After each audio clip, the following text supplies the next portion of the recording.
What is up, guys? It's your boy Yaniki, and today, you know, yesterday the episode Infinite 100% came out, and needless to say, the anime-only community exploded into discussions of the right to succession.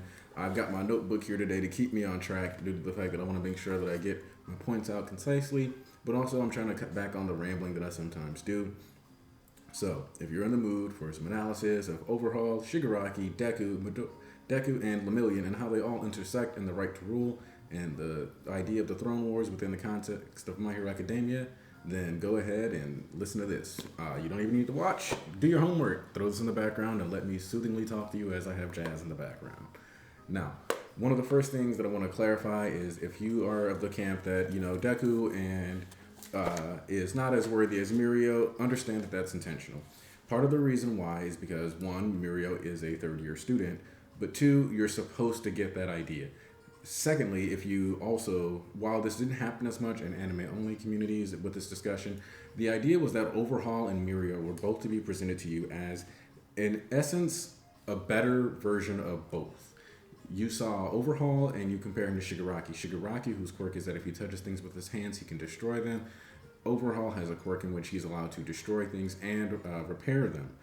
Mirio has a quirk that, while it enables him to be extra fast due to being able to glitch out through reality, it made him untouchable. His quirk, instead of damaging him, as long as he was focusing on which part of his body correctly, it would take no damage, whereas Midoriya's quirk was one that he has to train to use throughout his entire body correctly. Mirio needed to learn how to use his in precise motions. They both learned their quirks in the inverse, and that's how you make them strong.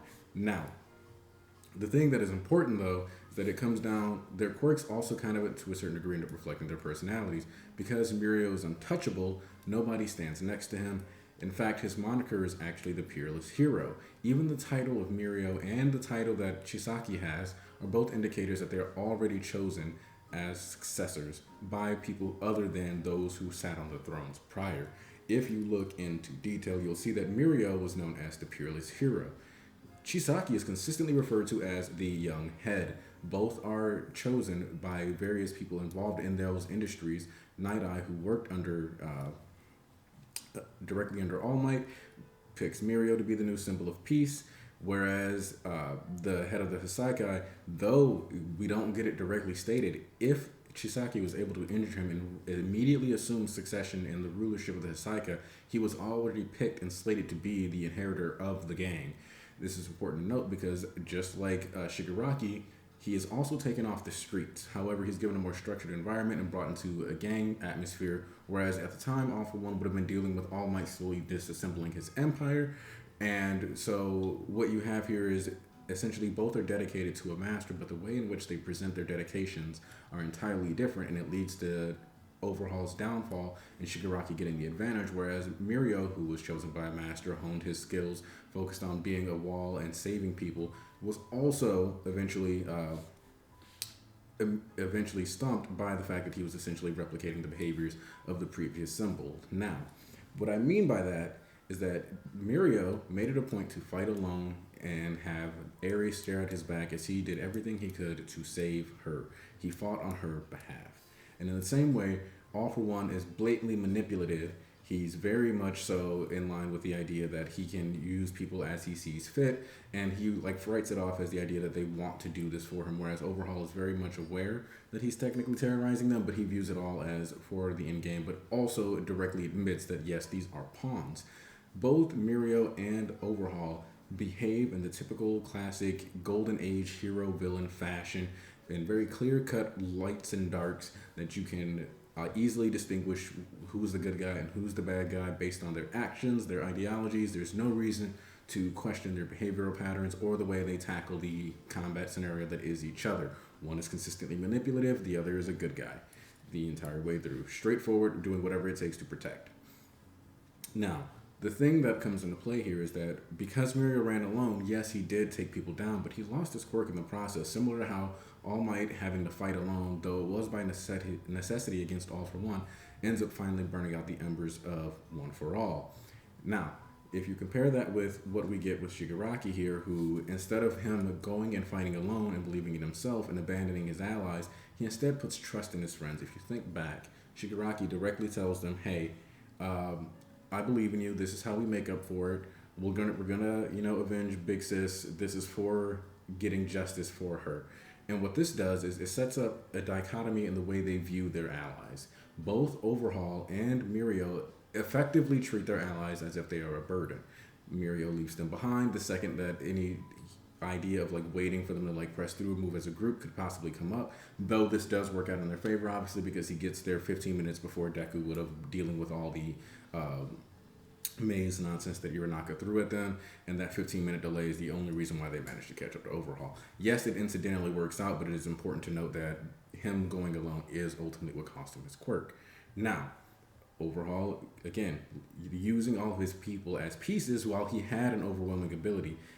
When you watch the episode today, you realize that if Overhaul had fought, or yesterday, you realize if Overhaul had fought with the people, he could have instantly wiped out the police forces with his spikes, or a good number of them, leaving people vulnerable, allowing for the Yakuza to take charge of the combat scenario, and they probably could have done a complete wipe of the police.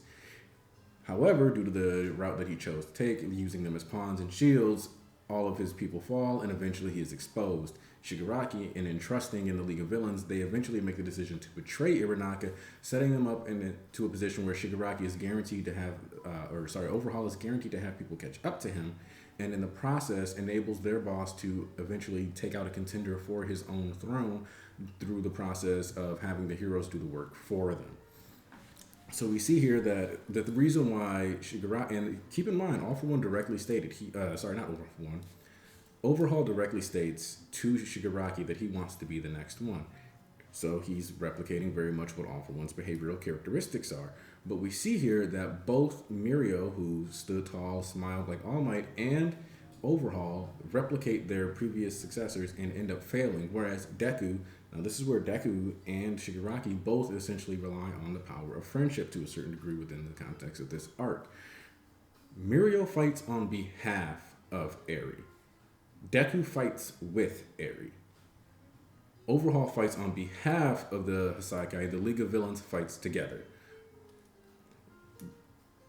Now, once Overhaul, and it's important to note that during the fight between Deku and Overhaul is the one who has flashbacks. Overhaul is the one who questions his identity.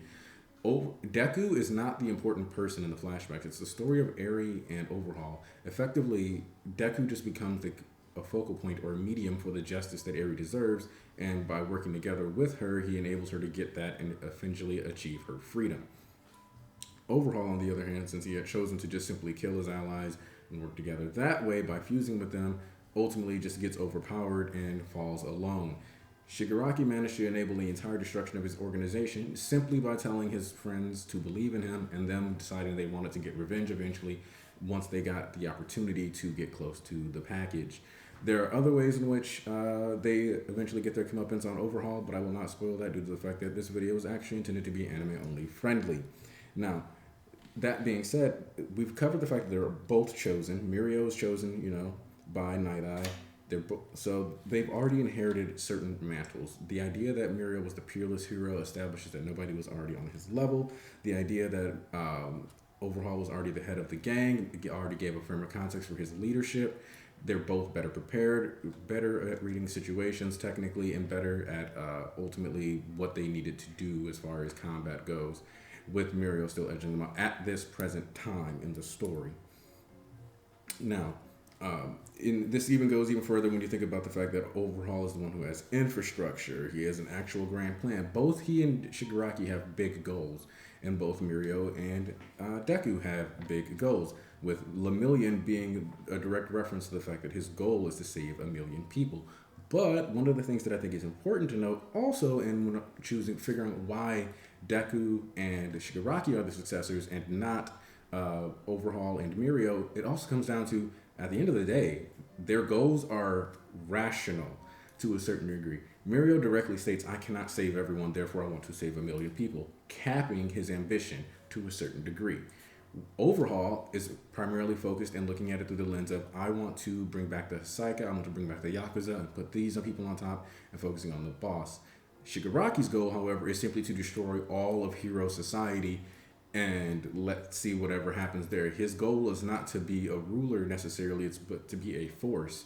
which is also represented in the fact that the idea of Deku being the symbol of peace means crushing dreams, crushing the ambitions of various villains, which is why in the anime, especially, you could almost feel like Deku was the villain as you get the shot of him staring over Chisaki as he's about to pound his face into the ground with his fist from the sky. So when you take all these things into account, you realize that effectively everything about Mirio and Overhaul that makes us feel like they belong as the next symbols is effectively what went wrong with the previous symbols.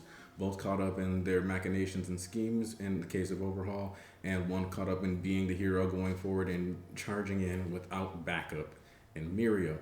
Both, like, keep in mind, All Might chose to leave Night Eye behind too once he got a prediction of danger. Mirio chose to leave Night Eye behind and eventually loses his quirk, not his death, at least, not his life at least. And so when you look at the way that Deku and Shigaraki are operating on trust, it brings back that themes of one for all and all for one. The idea that if Shigaraki, who is trained for all for one, eventually has people who are willing to do everything for him, and Deku, who will go out of his way to do everything for anyone, but his power is for all people. And so in the process, he works together with all of the people, taking in different people's skills and abilities and taking in reference to any of his friends, from Bakugo, if you can call him that, to later on inspirations from Sero, to currently inspirations from Ida. One of the things that is especially important to point out, though, about both of these characters is that Overhaul and Mirio are properly saved in their childhoods. Mirio has someone who believes in him. When he falls through floors, there's always somebody there to catch him. He grows up with an established safety net. He is properly saved and treated properly within the context of the society. Overhaul, though he falls to the streets, is immediately picked up by a member of the Yakuza, given formal education, formal training, very much in line with allowed to still live and exist within society, even if he is a germaphobe and a member of the Yakuza. Whereas Deku was always an outsider within the context of society due to the fact that he was quirkless and was consistently maligned and insulted for these traits. Whereas Shigaraki, being that he accidentally destroyed or allegedly accidentally killed his family as a kid and ended up on the streets, we know that because of the destructive nature of his quirk and the fact that quirks influence who you are as a person, that definitely came into play and is part of why he ended up in the hands of All for One, being raised by a supervillain who was also an egoist maniac. So with neither one of those two being saved, it only makes sense that the fact that they were picked up by these symbols checks out because they prove themselves through their own actions. Shigaraki, through his power and his quirk being naturally destructive, is appealing as a symbol of terror. If you can hold him, if you can mold him, especially since, All for One even went out of his way to acquire Shigaraki specifically to hurt All Might. I think that's worth noting too, is that All for One views Shigaraki as a piece on the board, even if it seems like he's affectionate at times. So effectively, Overhaul and Mirio serve as the bygone era manifested in the modern times of My Hero Academia, and that's why they do not become the symbols of peace and the symbols of terror, respectively. The inability to trust in their friends and the inability to adapt to the current circumstances, though you could argue that there's various reasons and motivations within the context of what was happening, it doesn't change the fact that Deku and Shigaraki are handpicked by the previous symbol of evil and symbol of peace. It doesn't change the fact that they work together with people, and in the process of trusting in other people, things have worked out better for them. Look back to Stain Fight, look back to really, you can look forward to things like My Villain Academia, where they're split up. There's a lot of things that, within the way these character dynamics play off of each other, the fact that Twice genuinely asked him, like, hey, I'm a human too. You have these genuine bonds and connections that are moving these people forward, not just the hard work that they are putting in themselves. That isn't to say that Mirio doesn't value Night Eye or Tamaki, but it is to say that ultimately when you are the top, when you're the closest to the number one hero position, you're kind of alone in that regard. Because again, he was known as the peerless hero. So if you guys get what I'm saying, it's essentially, if you are watching this, you're supposed to see them, recognize them as the old symbols, those archaic ways, not necessarily archaic, but like the customary villains and heroes, and embrace them for that. But you don't necessarily have to, think of them as, okay, they are better than Shigaraki and Deku, right now, so they are the be all end all. The whole point of this arc is just because you have everything put together and the right structuring, and you can even if you can actually see the future, it doesn't mean you know what's coming next for real. And so that's what part of what was being told here, because you had Nana looking at a time anomaly in Aerie, so he could never properly see what was going on in that future.